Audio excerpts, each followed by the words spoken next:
أعوذ بالله من الشيطان الرجيم. بسم الله الرحمن الرحيم. السلام عليكم ورحمة الله تعالى وبركاته. الحمد لله نحمده ونستعينه ونستهديه ونستغفره ونعوذ بالله من شرور أنفسنا ومن سيئات أعمالنا.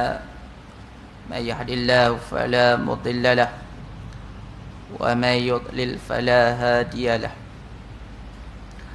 أشهد أن لا إله إلا الله وحده لا شريك له وأشهد أن محمدا عبده ورسوله. اللهم صل وسلم على حبيبنا مصطفى صلى الله عليه وسلم وعلى آله وصحبه أجمعين. قال رب اشرح لي صدري ويسر لي أمري واحلل عقدة من لساني يفقهوا قولي أما بعد. Hadirin muslimin muslimat rahimakumullah. Malam ni kita masuk muka surat 560, sambungan dalam tajuk Fathul Mekah, yakni pembukaan kota Mekah.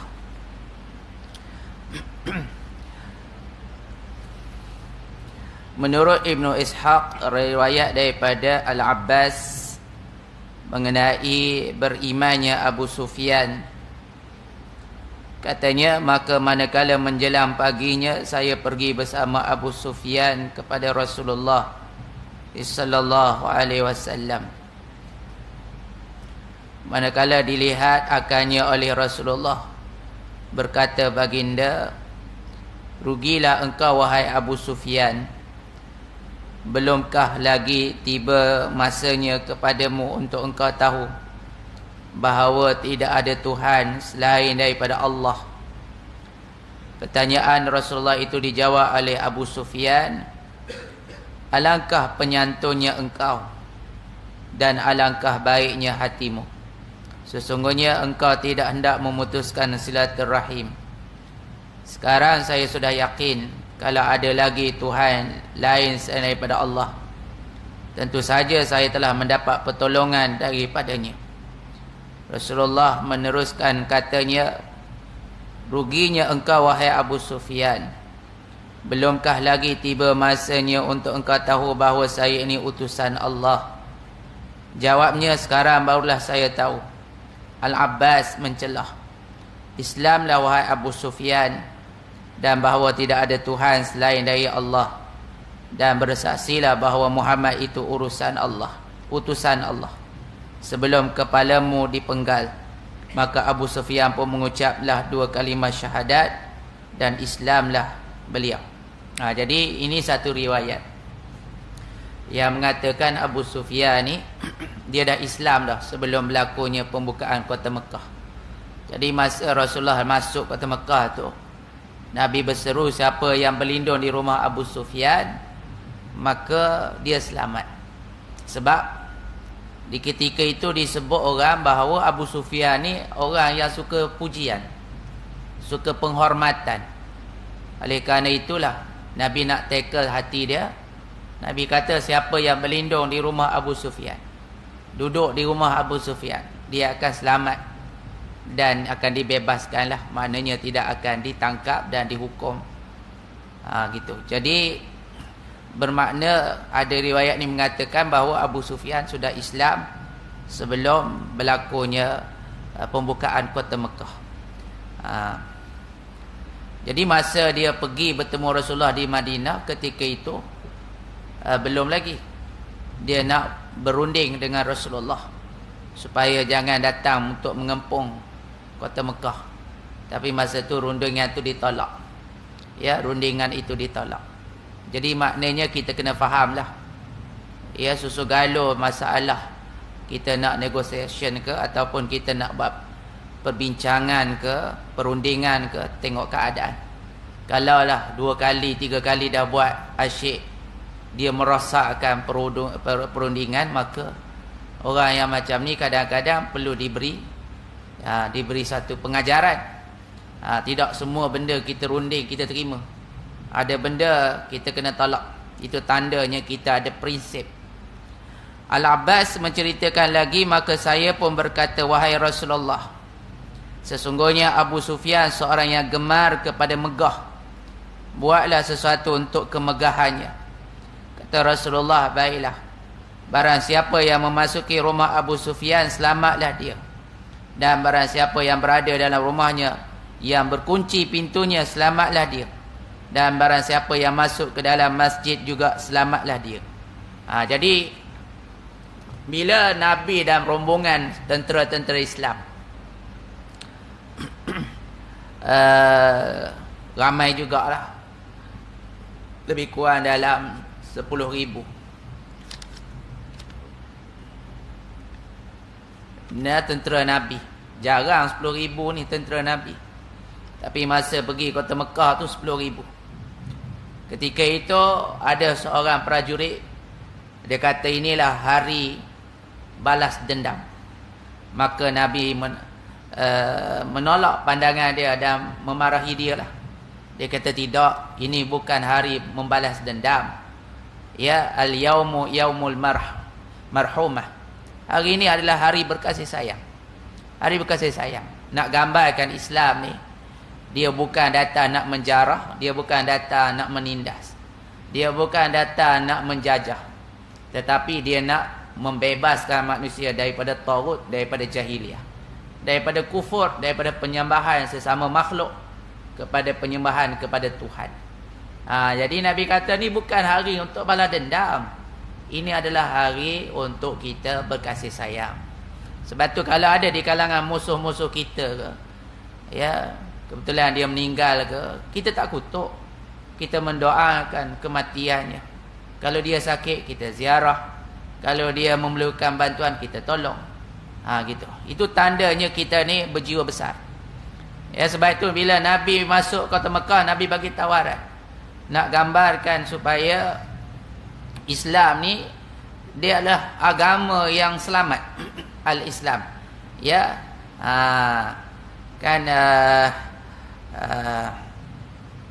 Masuk Islam kamu akan selamat.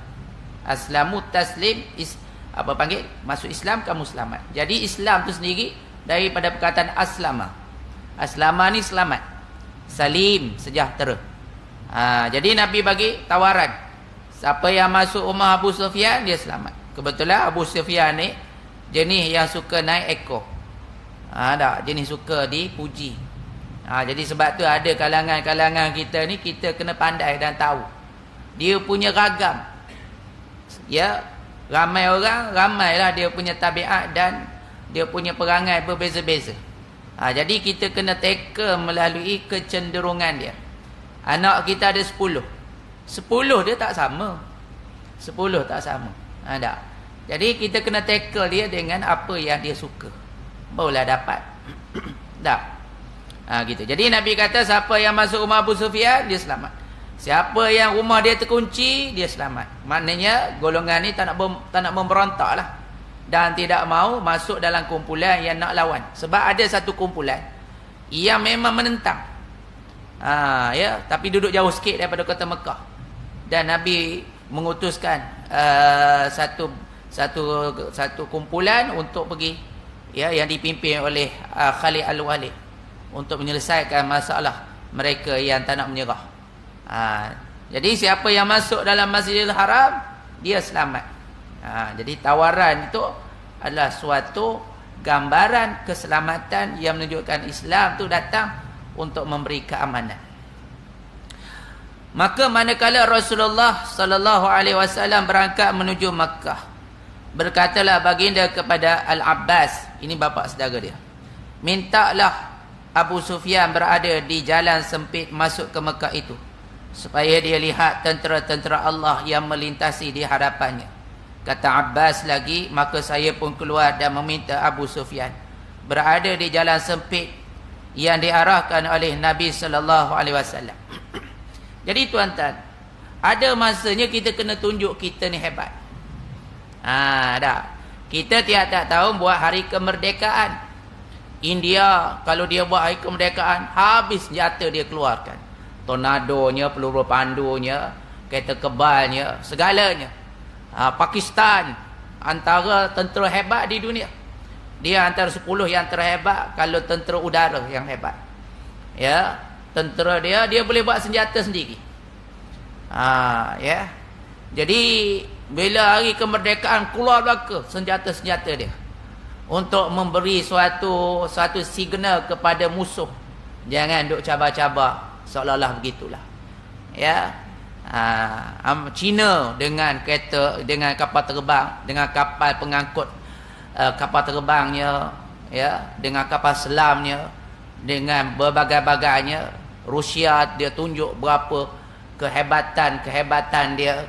Jadi hari kemerdekaan ni pertama adalah satu kesyukuran kerana kita merdeka. Yang kedua, pada masa yang sama, ya, kita nak menggerunkan pada musuh. Menggerunkan pada musuh.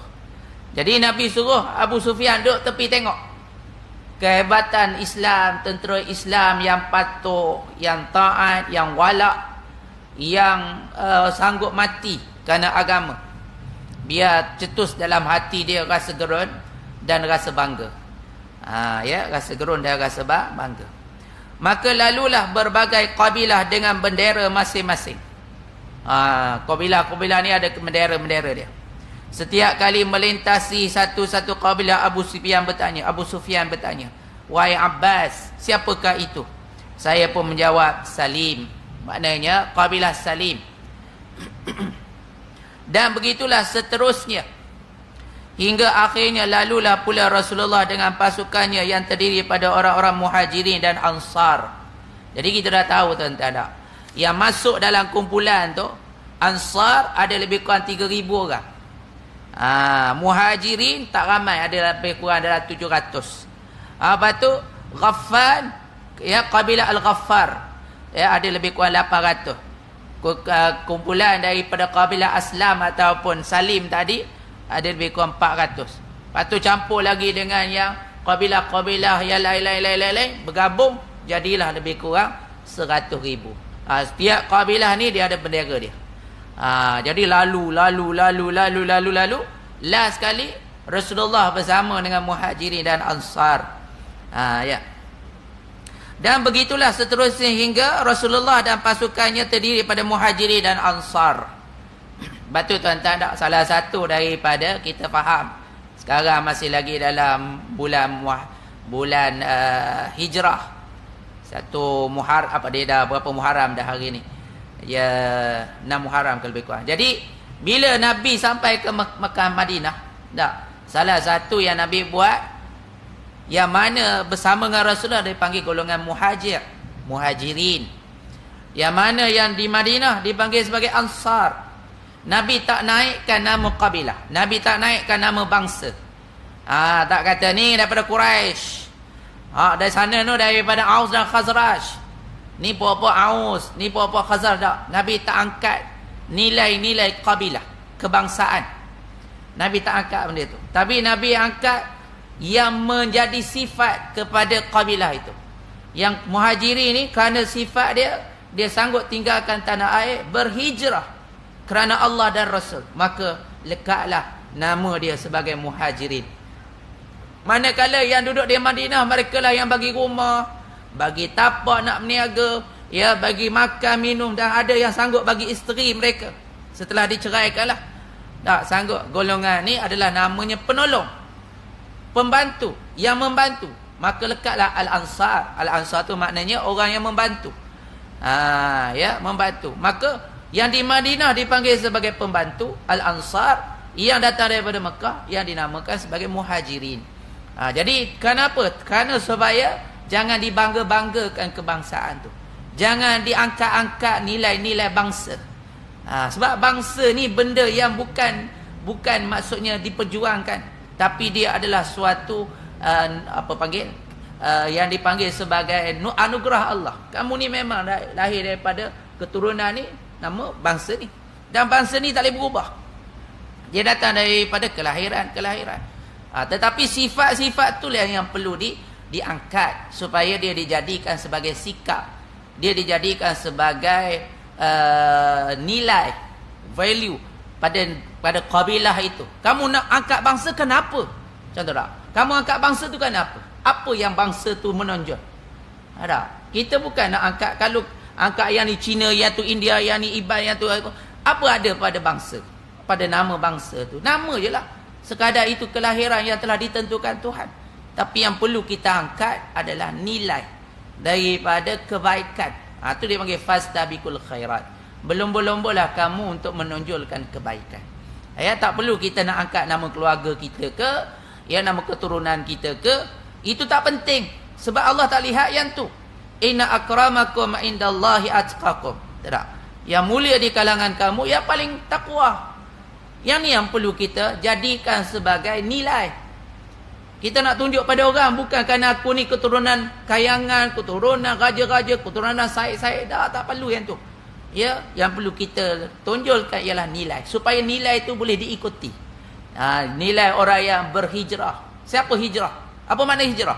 Al-muhajir man hajara ma nahallahu anhu.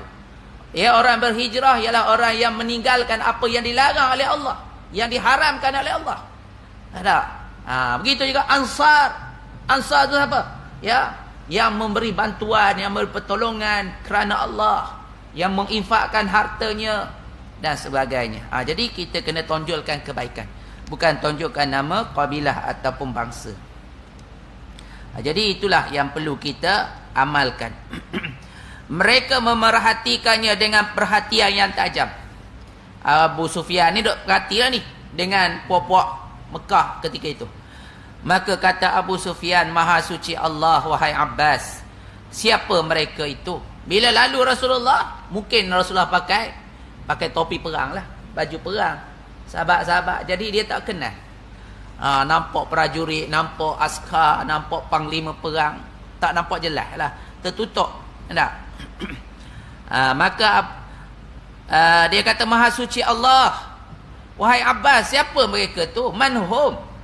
Tak, saya pun menjawab, itulah dia Rasulullah bersama orang-orang muhajirin dan ansar. Katanya tidak ada siapa dan tak ada sebarang kuasa yang boleh menentang mereka. Demi Allah, wahai Abu Fadal, yakni gelaran pada Abbas, anak saudaramu itu telah menjadi penyerang yang agung. Penyerang yang agung. Saya menjawab, wahai Abu Sufyan, itulah nubuwah. Itulah nubuwah. Maknanya, itulah orang kata tanda kenabian. Itulah aura kenabian. Itulah mukjizat kenabian. Itulah rahmat daripada kenabian. Dia tak sama macam Napoleon ke, golongan-golongan penjajah Belanda, Portugis, Inggeris ke apa ke. Mereka menyerang semata-mata kerana ada tujuan-tujuan keduniaan. Tak? Jawabnya memang benar. Abu Sufyan mengiyakan. Kemudian Al-Abbas pun berkata kepada Abu Sufyan, selamatlah kaummu. Maka dengan segera pergilah Abu Sufyan ke Mekah sebelum sampai Rasulullah. Jadi dia tunjuk dulu kekuatan-kekuatan supaya timbul rasa gerun dan bangga dalam hati Abu Sufyan. Lepas tu dia pun kata, "Gih, selamat kaum-kamu tu." Sebab Abu Sufyan ni dia kira ketua lah. Dah pergilah. Jadi dia pun pergilah. Maknanya sebelum tentera Rasulullah sampai, dia pun masuklah kota Mekah untuk memberi arahan. Beliau melaungkan dengan sekuat hatinya, sekuat suaranya. Zaman tu tak ada lah speaker. Speaker tak ada. Tak ada mikrofon. Tak ada alat-alat pembesar suara. Kalau nak dibandingkan dengan sekarang, Mekah ni dia punya audio dia punya sistem pembesar suara dia antara yang terhebat lah. Imam dia baca jelas, terang dan meluas. Sebesar-besar Masjidil Haram tu dengar belaka jelas, tak adalah dengungnya, tak ada bunyi ekornya, dan tak pernah kita dengar duduk di dalam masjid tu bunyi mikrofon, bunyi macam ke apa ke, tak ada bunyi yang orang kata menyakitkan telinga tu. Tak pernah kita dengar dia kata hello hello, cobaan. Tak ada. Tak pernah kita dengar macam tu. Ya, menunjukkan bahawa sistem mikrofon dia tu memang harga ratus ribu lah. Ya. Dan orang yang handle tu pun memang jutera yang hebat, yang tak ada orang lain boleh sentuh lah. Dia jaga lah. Tak. Yang kat tempat kita tu sebab banyak tangan.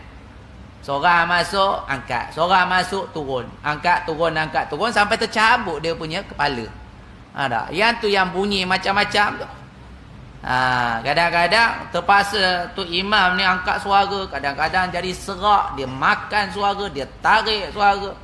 Ada berdengung lain macam, ekornya sampai berganda-ganda bunyi suaranya, berdengung tak.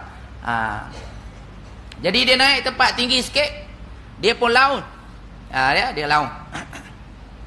Wahai orang-orang Quraisy, itu Muhammad telah datang dengan bala tenteranya yang kamu tidak akan dapat menentangnya.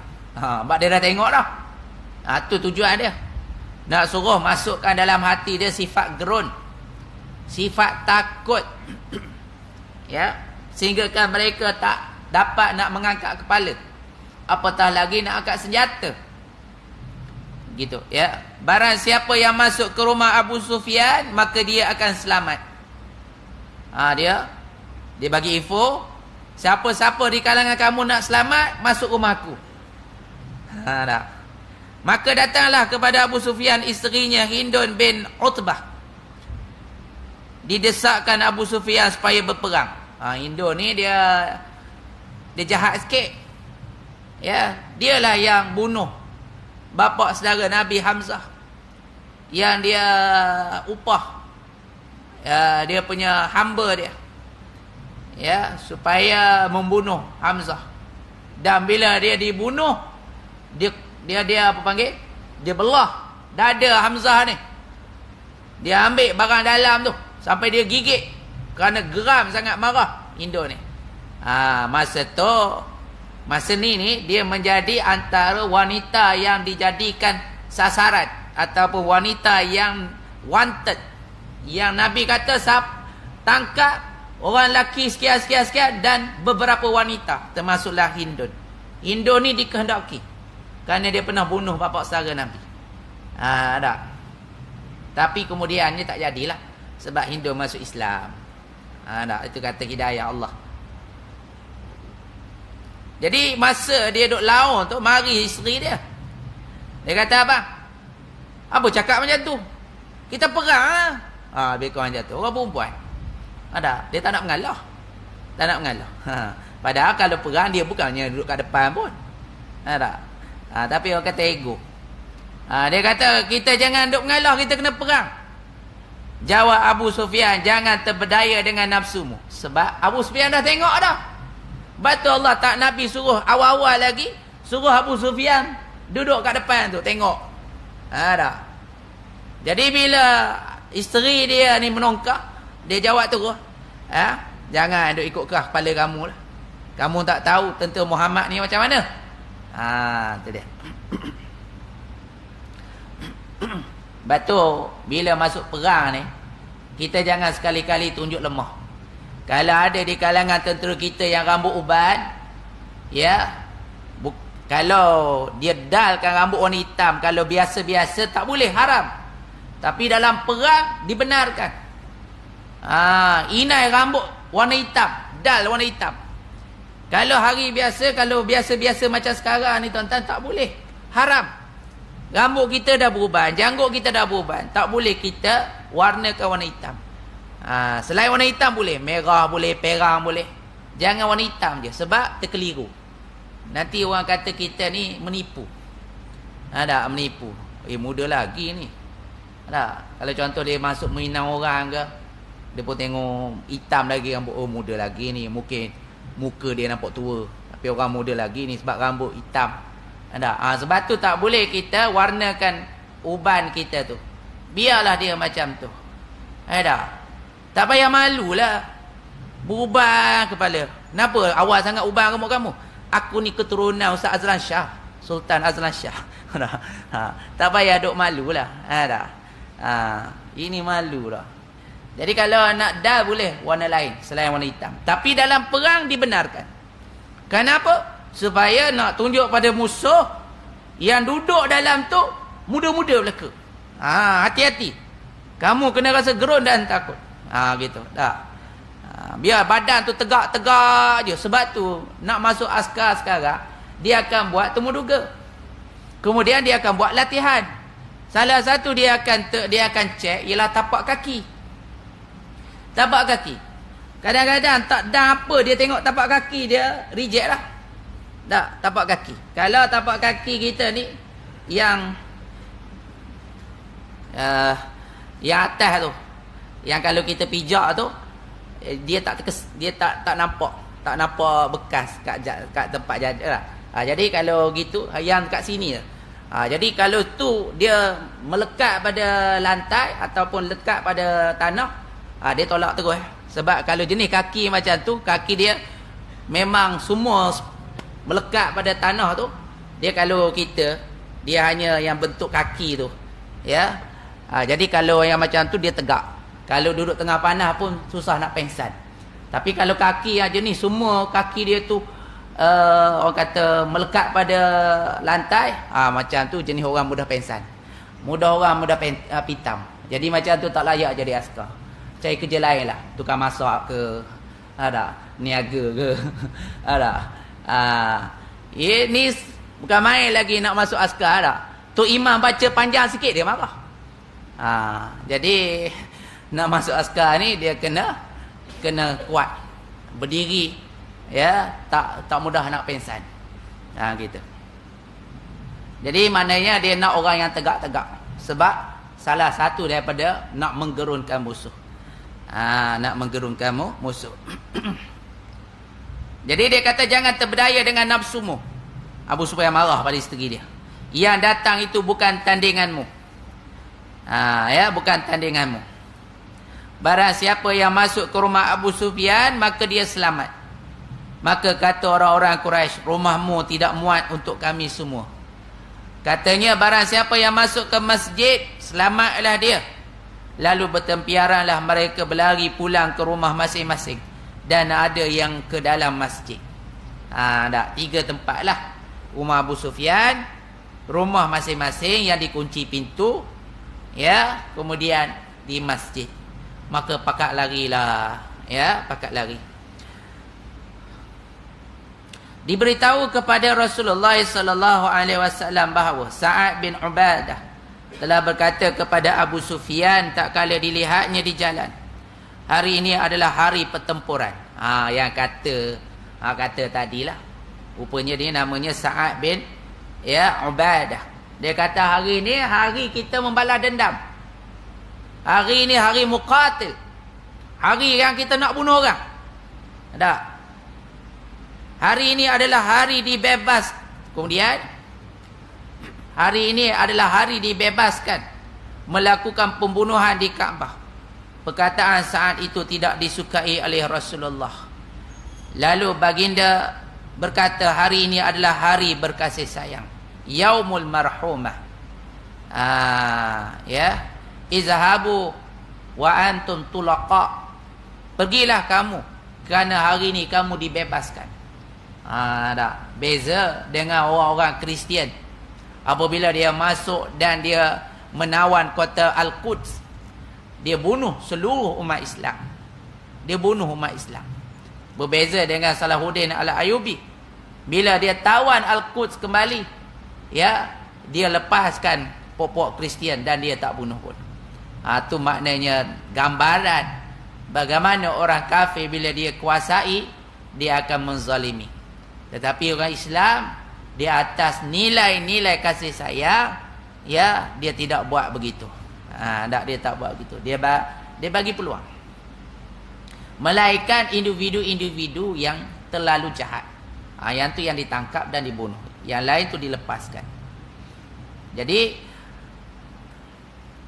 Rasulullah mengeluarkan perintahnya kepada pemimpin-pemimpin tenteranya supaya jangan memerangi sesiapa pun kecuali orang yang mengangkat senjata melawan. Yang tak angkat senjata jangan duk lawan, jangan duk bunuh. Jangan duk seberono untuk tikam orang, bunuh orang, tembok orang. Dah.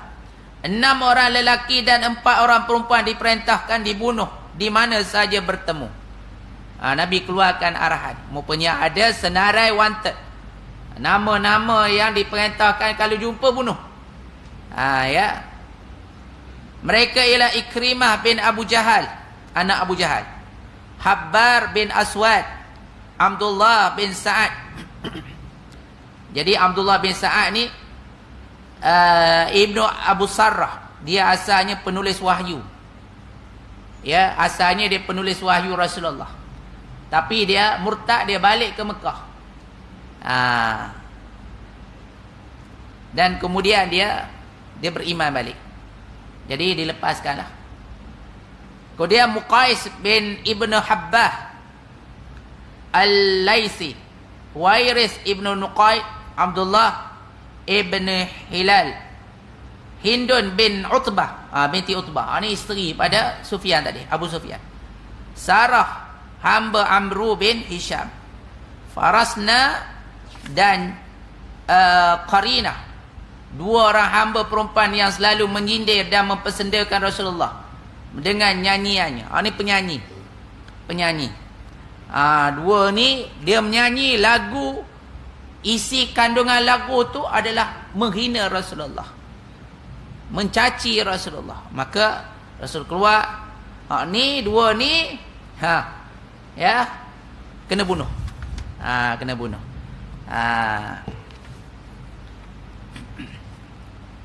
Sebab mereka ni bersubhat melawan Islam. Nampak sangat ya cara mereka ni menyerang Islam.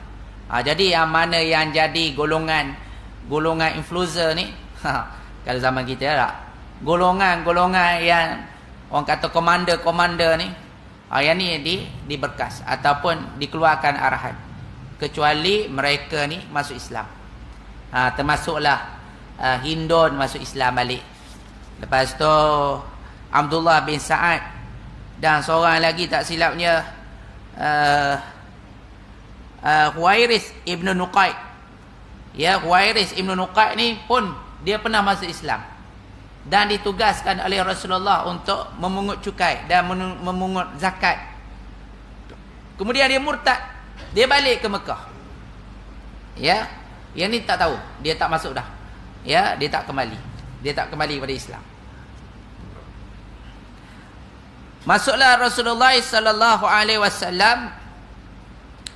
Jadi tuan-tuan, itulah kata ya, pembukuan sejarah Islam ni adalah nombor 1 di dunia.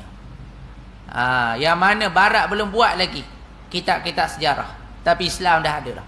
Detail pula tu. Satu-satu nama-nama orang yang ada semua dah disebut. Siapa yang merekodkan tu? Dah begitu hebat.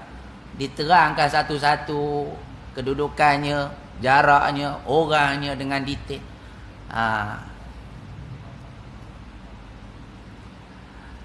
Masuklah Rasulullah sallallahu alaihi wasallam dari jalan sebelah atas daripada Kaddak dan dari arahkan Khalid Ibnu Al-Walid membawa pasukan memasuki jalan bawah. Kumpulan-kumpulan muslimin yang lain masing-masing memasuki ikut jalan yang diarahkan oleh baginda sallallahu alaihi wasallam. Tidak seorang pun yang menghadapi tentangan kecuali Khalid Ibn Al-Walid ditentang oleh sekumpulan musyrikin termasuk Ikrimah Ibnu Abu Jahal dan Safwan Ibnu Umayyah. Ikrimah tadi yang diminta, yang namanya tersenarai daripada nama-nama yang dikeluarkan oleh Rasulullah untuk dibunuh. Rupanya dia juga orang yang mengetuai satu kumpulan untuk memberontak. Kita kata memberontaklah, ataupun untuk menyerang, ataupun untuk berperang dengan tentera Islam. Jadi tentera Islam ni masa duduk di satu tempat, Abu Quhafah, dia ni Abu Quhafah ni bapa kepada Abu Bakar. Masa tu dia tak Islam lagi. Masa Rasulullah nak masuk ke Mekah, dia tak Islam lagi. Jadi dia panggil salah satu daripada cucu dia naik atas bukit Abu Qubais. Bukit Abu Qubais yang sekarang dekat kawasan istana. Jadi bila naik atas tu, dia buta. Dia buta. Dia tanya cucu dia. Dia kata, kamu nampak apa? Dia kata, nampak ramainya tentera. Ramai tentera. Ada penuh padang tu. Padang dia. Jadi dia dapat jangka lah. Ramainya tentera kalau penuh padang tu. Ya, lebih kurang tadilah 10,000. Dah duduk tak lama pun dia tanya balik cucu dia. Cuba tengok, dia ada buat apa lagi tu. Dia kata dia nampak seorang seolah-olah bagi arahan. Dah, kemudian digerak-gerakkan kumpulan-kumpulan itu menjadi 3. 3 kumpulan. Berpecah. Dia ada ketua-ketua dia. Batalion ni diperpecah. Maksudnya Rasulullah masuk ke pintu depan. Khalid Al-Walid masuk ke kanan. Ni pula masuk ke sebelah sana. Berbagai penjuru. Ya, supaya apa? Supaya musuh tak dapat keluar daripada Mekah. Ya. Jadi Abu Quhafah ni dia pun balik berlindung di dalam rumah. Bila dia tahu macam tu, dia tak keluar rumah, takut. Ya. Dia kata dipecah kepada 4 kumpulan melalui 4 penjuru. 4 kumpulan. Ya. Jadi Abu Quhafah dia dapat jangka besar ketumbukan tu, maka dia balik duduk dalam rumah. Ya, duduk dalam rumah. Tapi akhirnya Abu Quhafah ni pun masuk Islam. Ya, masuk Islam.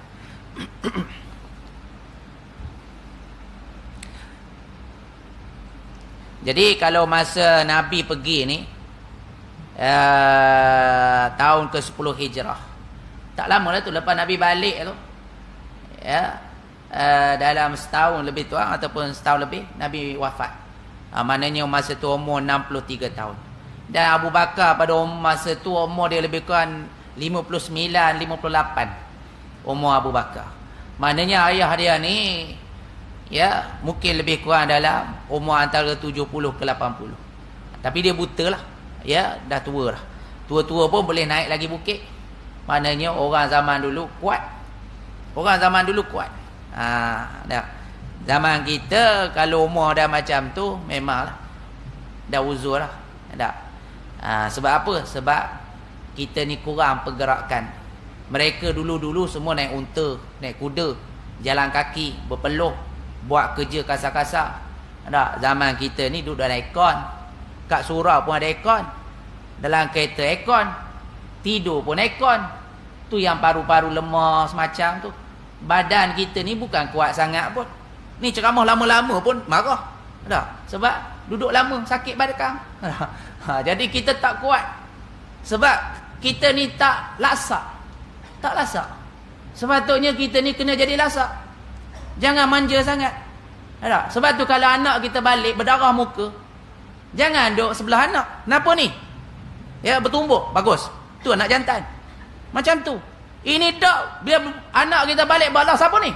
Kawan pukul. Mana? Rumah mana? Kita bawa parang pula. Lah, tu yang jadi lembek macam bapak dia sendiri. Ada pondan je. Lai-lai cium laki dengan laki. Dah jadi pondan. Ada. Jadi jangan ajar masa tu. Ajar biar kasar. Dia balik jatuh basikal, berdarah lutut. Dah, dia menangis. Kenapa ni? Jatuh basikal. Berdarah. Berdarah. Bagus. Kalau boleh dua-dua berdarah. Tu, 2 lutut sekali lah. Jangan duk manja dengan anak dah. Biar macam tu. Ya, barulah jadi kuat. Ini sikit-sikit sebelah anak. Sikit-sikit marah. Dia balik kata cikgu cubit dia. Pergi saman cikgu tu. Ya Allah. Sepatutnya di mana cikgu cubit tadi? Sebelah kanan. Cubit balik sebelah kiri. Nak ni pergi defend pula anak. Tak patut macam tu dah. Orang dulu-dulu bagi rotan ke cikgu. Ni cikgu rotan. Nakal rotan. Dah. Sekarang ni balik merah sikit saman cikgu. Dah, cikgu dah Allah. Dah. Duit ada pun tak sempat nak simpan, kena bayar saman pula. Jadi kita ni terlalu manja.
Baik, jadi tuan-tuan dirahmati Allah, kita ambil sikit lagi sebelum kita berakhir.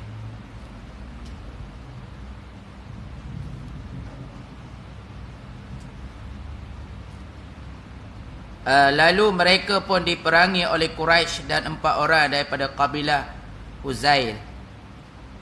Jadi yang daripada tentangan Ikrimah bin Abu Jahal dan Safwan ibnu Umayyah. Ya, jadi dihantarnya 4 orang daripada kabilah Huzail. Jadi kumpulan daripada Mekah ni dipimpin oleh Ikrimah dan juga Safwan. Dan juga pengikut dia lah, ramai jugalah. Ya. Dan dia dihalang ataupun ditentang oleh tentera Islam daripada 4 orang je daripada kabilah Huzail. 4 orang. Itu kehebatan tentera Islam. Ya, tentera Islam. Walaupun sikit boleh berdepan dengan ramai. Ya, kerana apa? Kerana mereka ni berjihad lillahi ta'ala, tak takut pada mati. Bayangkan dalam perang Uhud, ketika saat Rasulullah jatuh dalam lubang, sahabat dikerumuni oleh 40 lebih daripada kafir Quraisy nak pergi bunuh Nabi. Datang sahabat 7 orang je. 2 daripada Ansar dan 5 daripada Muhajirin. Duk benteng Rasulullah, duk benteng. Satu-satu jatuh mati. Ya, sehingga kanlah sahabat-sahabat ni membentengkan diri mereka daripada anak panah. Jadi benteng. Dia orang duk panah pak sehinggalah Talhah minta izin dengan Rasulullah untuk perhabiskan mereka ni. Rasulullah izinkan. Seorang Talha je pergi hadapi 40 orang. Habis mati 40 orang. Talha seorang je tuan-tuan. Tapi masa tu Talha ni bagai mayat hidup.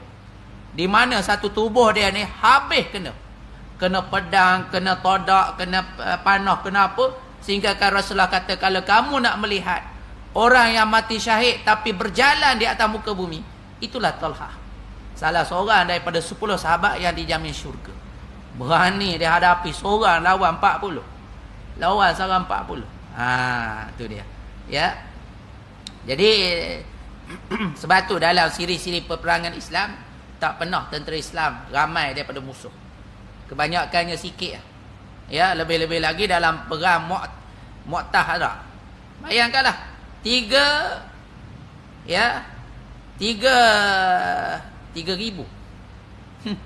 je tuan-tuan. Bukan 30,000, 3,000. Nak lawannya 200,000. Oh, tak dijangkau dia tu. Ya. Habis 3 orang panglima perang Rasulullah yang Nabi sebut nama dia seorang-seorang tu meninggal habis. Tapi bila panji tu dipegang balik Khalid Al-Walid, mereka dapat mengundurkan tentera musuh. 200 lawan 3,000. Bayangkanlah. Tak? Kalau kita buat nisbah 3 orang lawan 200. 3 lawan 200. Ni bukan cerita Rambo. Kalau Rambo boleh lah. Ada. Seorang dia aja. Ada. Tapi ini betul-betul 3,000 lawan 200. Bukan 30,000, 3,000. Ada. Batu dia dinamakan sebagai Ghazwah. Ghazwatul Mu'tah. Walaupun dia tak dihadiri oleh Rasulullah, tapi dia dipanggil Ghazwah. Biasa dia tak panggil Ghazwah. Ghazwah ni yang dihadiri oleh Rasulullah je. Tapi inilah satu-satu perang. Gitu juga ya.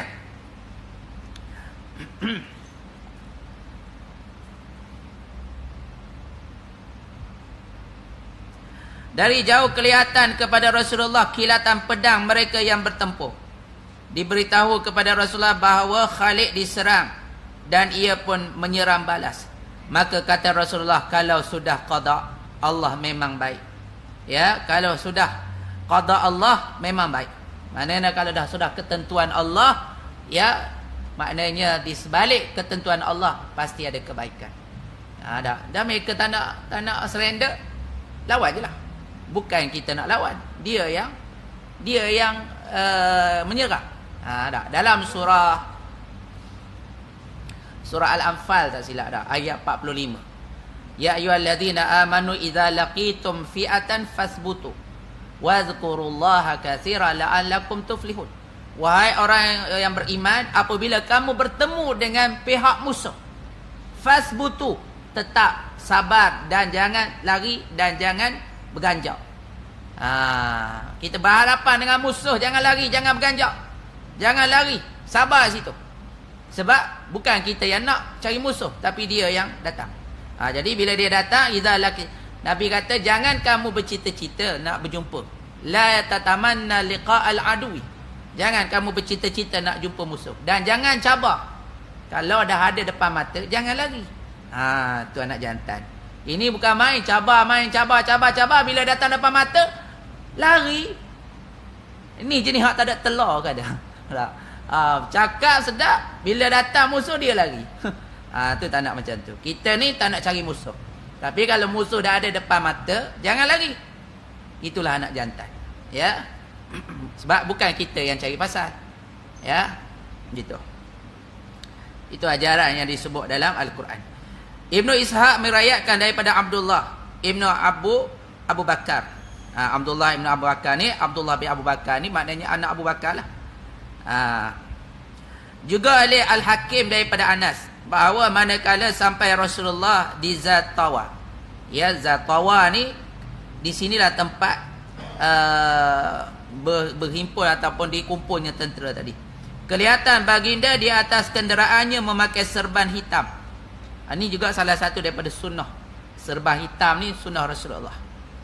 Ya, salah satu daripada Nabi pakai warna serban warna hitam. Dan malaikat yang datang menolong dalam perang Badar juga berlilit serban hijau. Ya, pakai serban. Maksudnya serban ni salah satu daripada daripada sunnah Rasulullah. Rasulullah ni cara dia serban dia beza-beza. Ada yang dia pakai lilit, itu sunnah. Ada satu lagi dia panggil tailasa. Tailasa ni yang letak atas kepala ni. Jadi macam berkerubung macam perempuan tu. Ya, kerubung tu. Asalnya tailasa ni adalah cara Yahudi dan Kristian pakaian dia.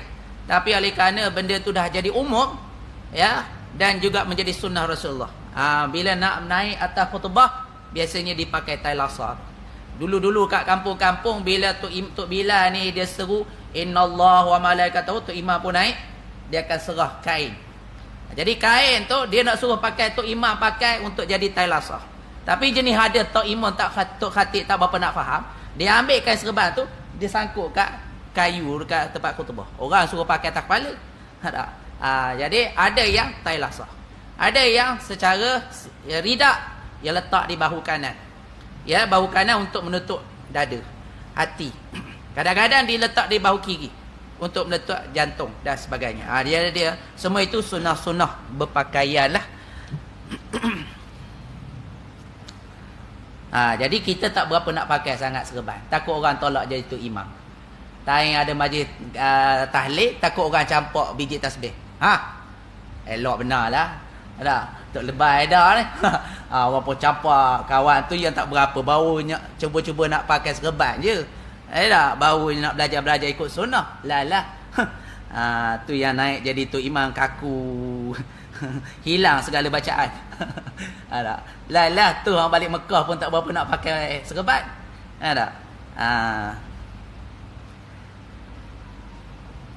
Jadi mana tadi? Kelihatan baginda di atas kenderaannya memakai serban hitam, menundukkan kepalanya kerana merendah diri kepada Allah.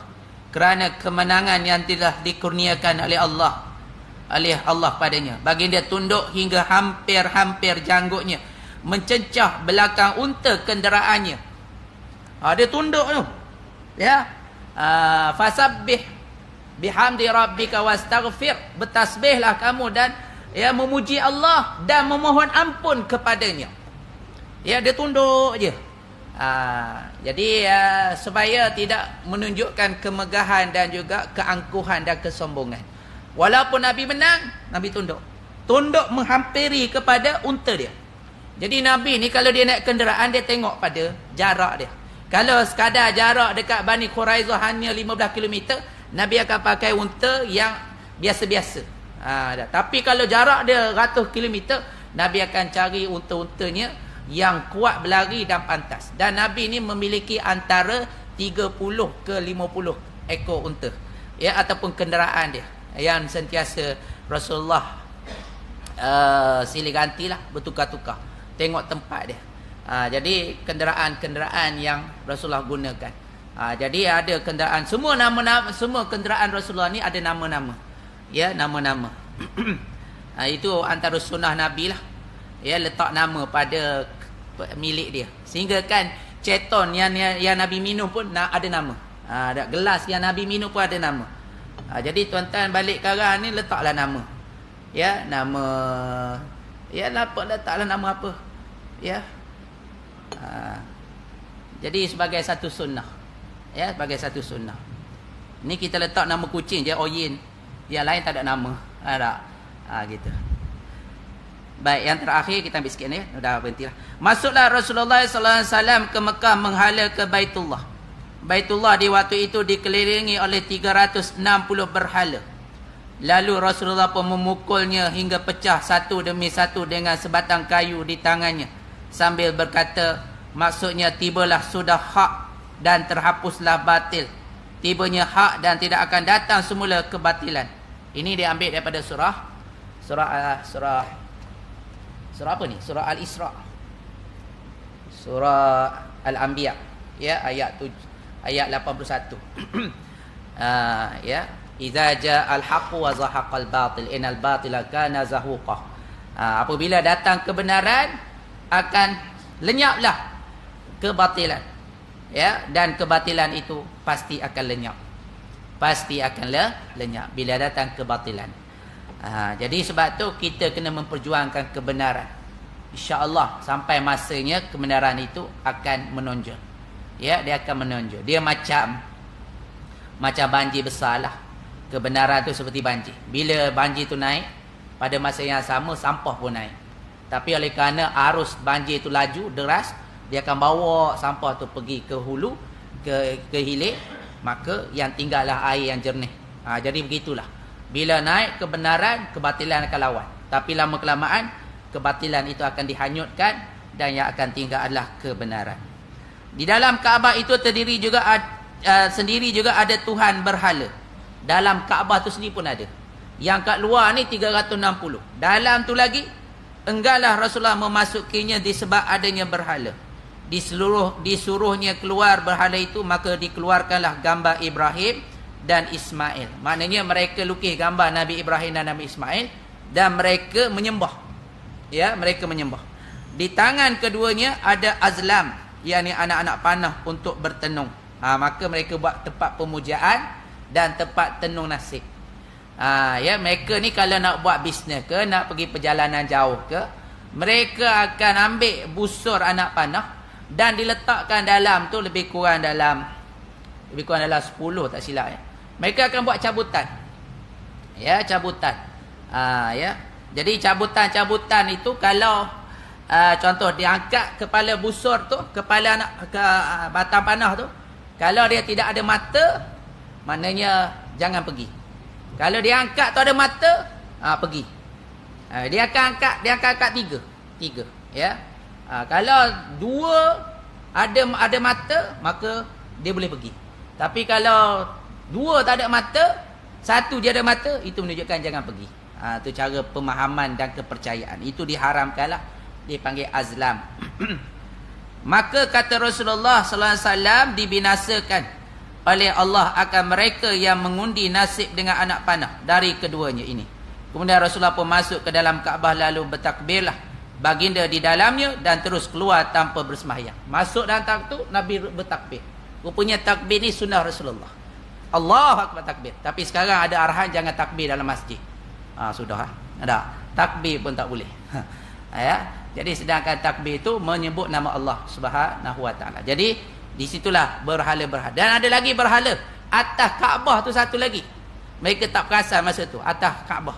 Kemudian di Safa pun ada namanya As-Safa dan di Marwah pun ada namanya Nailah. Ya, semua tu tempat-tempat berhala yang diletakkan oleh kafir-kafir Quraisy ketika itu yang jadi sembahan-sembahan mereka. Kemudian bila Rasulullah masuk, Rasulullah suruh Saidina Ali clearkan semuanya. Cuma yang atas Kaabah tu yang terlepas pandang, yang Nabi nampak di tengah malam. Maka Nabi suruh Ali buang. Jadi nanti kita dengar baliklah cerita tu, akan datanglah. Ya, ini tak sempat. Wallahu ta'ala bis-shawab. Aqulu qawli hadza wa astaghfirullah li wa lakum. Bismillahirrahmanirrahim. Alhamdulillahirabbil alamin. Wassalatu wassalamu ala asyrafil anbiya'i wal mursalin wa ala alihi wa sahbihi ajma'in. Allahumma nawwir qulubana bi nuri hidayatika ma nawwartal arda bi nuri syamsika abadan abada bi rahmatika ya arhamar rahimin. Allahumma inna na'udzubika min ilmin la yanfa' wa min qalbin la yakhsha' wa min nafsin la tashba' wa min du'ain yustajab. Sallallahu ala sayyidina Muhammad wa ala alihi wasallam walhamdulillahi rabbil alamin. Taqabbalallahu minkum ya karim.